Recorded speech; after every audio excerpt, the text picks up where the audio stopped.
কি পেয়েছি, এটা মন খুলে এখন কথা বলতে পারছি। খালাকাল ইনসানা আল্লামাহুল বায়ান। আল্লাহ বলেন মানুষ আমি বানিয়েছি, আর মানুষকে কথা বলার যোগ্যতা আমি দিয়েছি। আমি এই বায়ান শব্দটার ব্যাখ্যা পড়তে গিয়ে তাফসিরে, আধুনিক তাফসির দেখেছি, বিজ্ঞান এখন প্রমাণ করছে এই কয়েক ইঞ্চি জায়গা, এখান থেকে এক একটা কথা বের হতে 27টা ধাক্কা লাগে। 27টা স্তর পার হওয়ার পরে একটা কথা তৈরি হয়।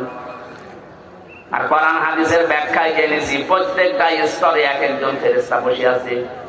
এর কাছে এর কাছে ও, ওর কাছে ও, এভাবে দিতে দিতে 27 নাম্বার জায়গায় এসে এই মুখের গর্ত দিয়ে কথাটা বের হয়। একটা ফেরেশতা যদি দায়িত্ব অবহেলা করে জীবনে আপনার কথা বলতে পারবে না, গা গু শব্দ হবে। বুঝেন কি বলছি? কত দয়া করেছেন আপনার প্রতি আল্লাহ, বলেন তো কিচ্ছু পাননি জীবনে যে কথা বলতে পারে, এইটাই কম নাকি? বলেন, কথা যারা বলতে পারেন তারা জবান খুলে বলেন আলহামদুলিল্লাহ।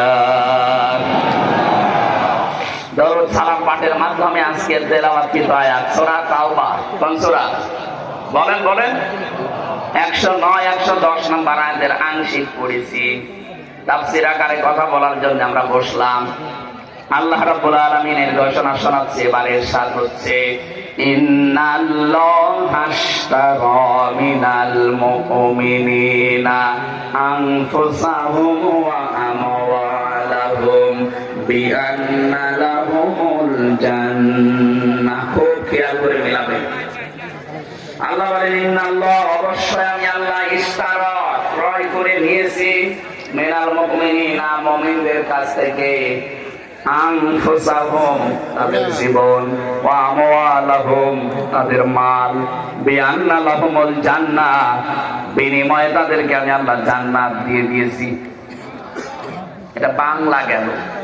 এবার